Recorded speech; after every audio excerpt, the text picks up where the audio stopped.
Hello friends. ये हमारा interview series का 6th वीडियो है। इसके पहले 5 वीडियो हमने इस पे कर चुके हैं और आपको पांचों वीडियो देखना ज़रूरी है, नहीं तो आपको समझ में नहीं आएगा सीक्वेंस कि मैं आपको बताना क्या चाह रहा हूँ। फिर आप वो कमेंट करेंगे इस वीडियो पे कि ऐसा नहीं होता है, वैसा होता है। देखो, मुझे सिखाना बंद करो, मेरा हो चुका है सिलेक्शन, तुमको सीखना है। ये सब कमेंट मत किया करो। पिछले 5 वीडियो अगर नहीं देखोगे तो तुमको कन्फ्यूजन ज़रूर से होगा। ठीक, थोड़ा इसलिए रिकैप कर लेते हैं क्या अब तक हम लोग सीख चुके हैं। सबसे पहले हमने सीखा था कि बैंकिंग एग्ज़ाम का जो इंटरव्यू होता है वो 5 से 6 मिनट का होगा, इससे ज़्यादा का नहीं होगा। और ये सब बातें मैं अपने एक्सपीरियंस बता रहा हूँ। मैं बैंकिंग एस्पायरेंट रह चुका हूँ और 3 इंटरव्यू का एक्सपीरियंस भी है और सेलेक्टेड भी हूँ। ठीक है, इसलिए जो मैं कह रहा हूँ उस पर सवाल उठाने से अच्छा है सीख लो कुछ वीडियो से। तो इंटरव्यू 5 से 6 मिनट का होगा। ठीक, इंटरव्यू में 50 से 60 नंबर आपके ड्रेसिंग सेंस और किस तरीके से आप इंटरव्यू हॉल में एंटर कर रहे हैं, आपका अंदर आने का तरीका, विश करने का तरीका, बैठने का तरीका, सवाल जवाब जो भी हो रहा है वो करने का तरीका, उसके बाद वापस जाने का तरीका, इससे ही आपके 60 नंबर मिल जाते हैं। तो यहाँ तक क्लियर होगा। फिर मैंने आपको प्रैक्टिकल करके भी दिखा दिया कि किस तरीके से आपको अंदर आना है, विश करना है, ये सब चीज़ आप सीख चुके हैं। फिर मैंने आपको बताया कि इंटरव्यू 2 तरीके का होता है, मेनली 2 तरीके का होता है। एक जिसमें आपसे आपका इंट्रोडक्शन पूछा जाएगा और दूसरा जिसमें आपसे इंट्रोडक्शन नहीं पूछा जाएगा।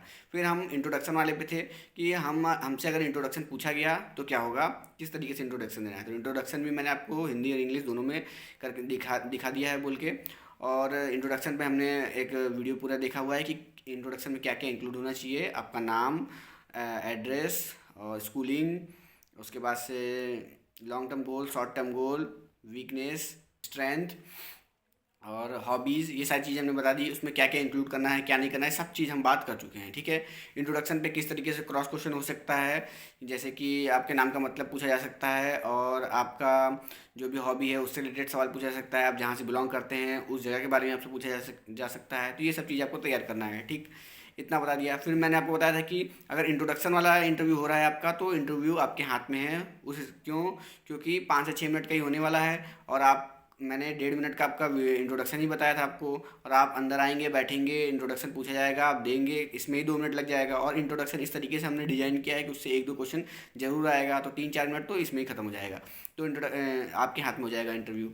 ठीक है, उसके बाद 1-2 क्वेश्चन वो आपसे बैंकिंग से रिलेटेड पूछेंगे, फिर आपका इंटरव्यू खत्म हो गया। ठीक, एक तो ये हो गया। दूसरा होता है जिसमें इंट्रोडक्शन ही नहीं पूछा जाएगा और ज़्यादातर इंटरव्यू में आपसे इंट्रोडक्शन नहीं पूछा जाता है। आपको ये बात ही नहीं मालूम होगी, आपको लगता होगा कि हर कोई आपसे इंट्रोडक्शन ही पूछेगा, तो ऐसा बिल्कुल नहीं है। मेरे 3 इंटरव्यू में से 2 इंटरव्यू में तो इंट्रोडक्शन ही नहीं पूछा गया था, केवल एक इंटरव्यू में इंट्रोडक्शन पूछा गया था। ठीक, तो 2 में तो इंट्रोडक्शन पूछा ही नहीं जाएगा आपसे।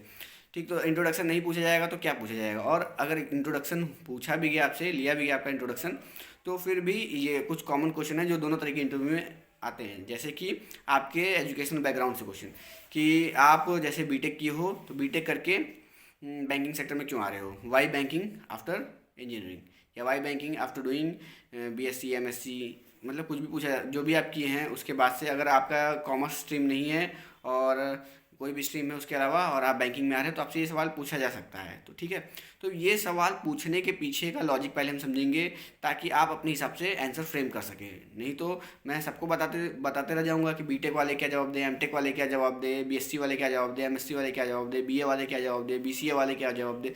तो ऐसा तो पॉसिबल है नहीं।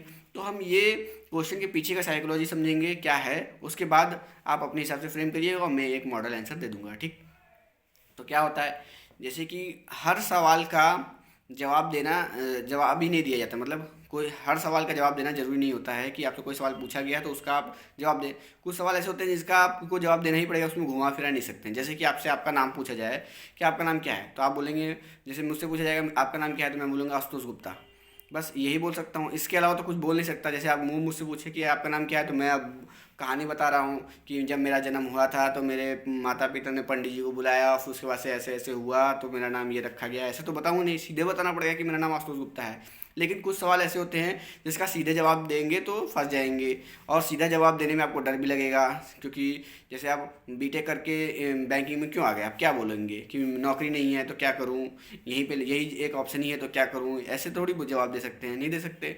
ठीक है। तो जैसे एग्जांपल लीजिए कि मान लीजिए मोदी जी से आप सवाल करेंगे कि मोदी जी आप दूसरी बार चुनाव जीत गए, दूसरी बार पीएम बन गए हैं, लेकिन आप अभी तक नौकरी देने में असमर्थ रहे हैं, अपने युवाओं को नौकरी देने में असमर्थ रहे हैं, इस पे क्या बोलेंगे? तो अब मोदी जी इस पे ये नहीं बोलेंगे कि मैंने यहाँ नौकरी दी है, वहाँ नौकरी दी है, ये इसको मिला कैसे बोल दिए, ऐसा नहीं बोलेंगे। बल्कि वो क्या जवाब देंगे, वो ये सब, वो जो आप सवाल पूछे हो ना, तो उसका जवाब ही नहीं देंगे, उसके जगह पे पता नहीं क्या क्या आपसे बोल देंगे, फिर क्वेश्चन ही खत्म हो जाएगा। आपसे बोल देंगे कि हमने धारा 370 हटा दिया, हमने राम मंदिर बनवा दिया, हमने पाकिस्तान पे अटैक कर दिया, ये सब बातें करेंगे, अपनी बढ़ाई सब बता देंगे, क्वेश्चन ख़त्म हो गया। इसी तरीके से इंटरव्यू में भी होगा, आपसे जब ये सवाल पूछा जाएगा तो आप इधर उधर की बात नहीं करेंगे, आप अपनी मतलब बैंकिंग की विशेषताएं बता देंगे और अपना कोर्स को उससे जोड़ देंगे, बस ख़त्म हो जाएगा क्वेश्चन का आंसर। ये नहीं बताना है कि आप क्यों आ रहे हैं, बल्कि आपको डिप्लोमेटिक आंसर देना है, सीधी सी बात है, ठीक है। तो अब डिप्लोमेटिक आंसर में किस तरीके से डिप्लोमेटिक आंसर देंगे वो देखेंगे हम।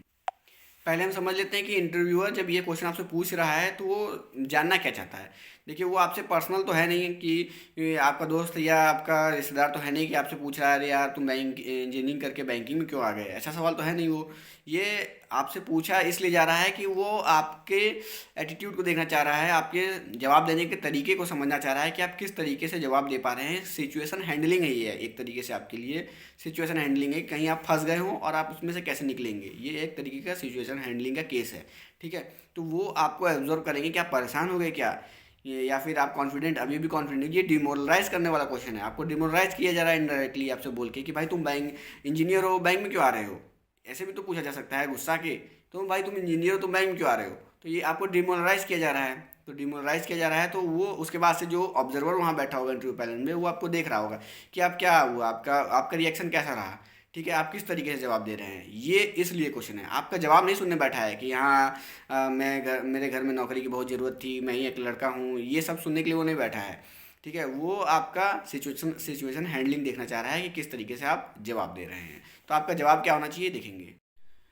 तो अब देखते हैं कि इसका आंसर क्या होगा। देखिए, सपोज करिए कि इंटरव्यू मेरे सामने बैठे हैं, उन्होंने मुझसे सवाल पूछा, तो आशुतोष आपने बीटेक किया है तो आप बैंकिंग में क्यों आना चाहते हैं। या फिर वो ये भी पूछ सकते हैं कि तो आशुतोष आपने बीटेक करके बैंकिंग में आना क्यों चूज़ किया या क्यों आ रहे हैं। तो मेरा जवाब होगा, सर मुझे ऐसा लगता है कि banking industry one of the fastest growing industry है इस टाइम पर, और अगर मैं बैंकिंग इंडस्ट्री में आया तो आने वाले 10 से 12 साल में कोई अच्छे पोजीशन पे होऊंगा। ऐसा नहीं है कि ये डिसीजन मेरा रिसेंट डिसीजन है, ये जब मैं ग्रेजुएशन में था तब से ही मेरा झुकाव बैंकिंग इंडस्ट्री की तरफ हो गया था, क्योंकि मुझे लगता है कि जो बैंक में पीओ का जो रोल होता है वो बहुत ही डायनेमिक होता है। इसमें बहुत से अलग अलग टाइप के लोगों से मिलने का मुझे मौका मिलता है, क्योंकि मुझे पसंद है। और मुझे अगर ग्रामीण क्षेत्र में है तो ज़मीन से जुड़े लोगों से मिलने का, ज़मीन से जुड़ी समस्याओं को सुलझाने का मौका मिलता है, जो कि मुझे बहुत अच्छा लगता है। इसलिए मैं बैंकिंग सेक्टर की तरफ ज़्यादा झुक गया। तो देखा, तो इस तरीके से आपको बैंकिंग सेक्टर की थोड़ी बढ़ाई कर दी आपने। यहाँ पे मैंने क्या किया, अपने ग्रेजुएशन को नहीं जोड़ पाया इसमें। मैं इस सवाल में ये अधूरापन था कि मैंने अपने ग्रेजुएशन को इसमें ऐड नहीं किया कि मेरा ग्रेजुएशन इसमें ऐसे हेल्प करेगा, ये मैंने नहीं बताया। मैंने बस बैंकिंग इंडस्ट्री को बढ़ाई कर दी, बस मेरा आंसर खत्म हो गया, ठीक है। तो ये अगर मैं ऐसा जवाब दूंगा तो क्रॉस क्वेश्चन आएगा कि ये क्वेश्चन वो पूछ सकते हैं कि आपके स्ट्रीम से लेके कि आपको क्या लगता है कि आप बैंकिंग ग्रेजुएशन आपने इंजीनियरिंग से की है, उसको आप बैंक में किस तरीके से यूज़ कर सकते हैं। ये क्वेश्चन बन सकता है, या फिर क्वेश्चन यही खत्म हो जाएगा, ठीक है। अगर ये क्वेश्चन बना तो उसके लिए भी आपको प्रिपेयर रहना है कि अगर आपसे वो पूछे कि आपको क्या लगता है कि ये आपने इंजीनियरिंग की है तो आप बैंक में इसको किस तरीके से यूज़ कर पाएंगे, तो फिर आपको जवाब देना है कि सर चूँकि जो बैंकिंग है वो अब बहुत ज़्यादा इंटरनेट पे डिपेंडेंट है, नेटवर्क सिस्टम पे डिपेंडेंट है, पीसीज पे डिपेंडेंट है, और मैंने इंजीनियरिंग की है तो इन सारी चीज़ों से मैं बहुत ज़्यादा रूबरू हूँ। तो इन सारी चीज़ों को टेक्नोलॉजी को यूज़ करने में मुझे ज़्यादा कठिनाई नहीं होगी, इन सारी चीज़ों को सीखने में मुझे ज़्यादा कठिनाई नहीं होगी। तो मैं अपना ग्रेजुएशन का यूज़ करके यहाँ पे चीज़ों को बहुत तेज़ी से सीख सकता हूँ। तो आपका जवाब ये हो सकता है। अगर आप टेक्निकल बैकग्राउंड से नहीं हैं, जिस भी बैकग्राउंड से, कॉमर्स से हैं चाहे फिर आर्ट्स से हैं, तो आप अपना लिंकअप करिए इसी तरीके से कि आप क्या यूज़ वहाँ दिखा सकते हैं। अब ऐसा तो नहीं बोलेंगे कि नहीं कोई यूज़ ही नहीं है हमारे यहाँ, आप कुछ भी बता सकते हैं कि अगर आपको हिस्ट्री, सिविक्स, ज्योग्राफी इन सब चीज़ों का जानकारी है तो उसको कैसे यूज़ करेंगे बैंकिंग में। तो आप बोलेंगे चूँकि मैं जानता हूँ ग्रामीण ग्रामीण एरिया का परेशानी जानता हूँ। अगर आपको हिस्ट्री पता है या ज्योग्राफी पता है तो आपको उसको यूज़ कर सकते हैं, लिंक कर सकते हैं कि हाँ मुझे ये सारी जानकारी है कि ये लोग पिछले वर्ग के हैं, इनकी ये प्रॉब्लम है, तो कोई सामने से आएगा तो मैं उसको इफेक्टिवली समझ सकता हूँ, ऐसा जवाब दे सकते हैं।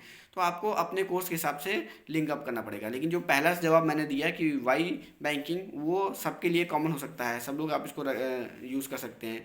लेकिन अपना एजुकेशनल बैकग्राउंड तो आप ही ऐड कर सकते हैं। अब मुझे तो इतना नॉलेज नहीं है कि आपके यहाँ क्या पढ़ाया जा रहा है, डीप नॉलेज आपको ही होगा। अब मैं इंजीनियरिंग बैकग्राउंड से, तो इंजीनियरिंग बैकग्राउंड का मैंने आपको बता दिया। बाकी को आप लोग इतने कॉमन सेंस हैं, मेंस क्वालिफाई किए हैं, कर सकते हैं। आई होप वीडियो अच्छी लगी होगी तो लाइक करके जाना, तभी दूसरी वीडियो बनाऊंगा। Thank you friends.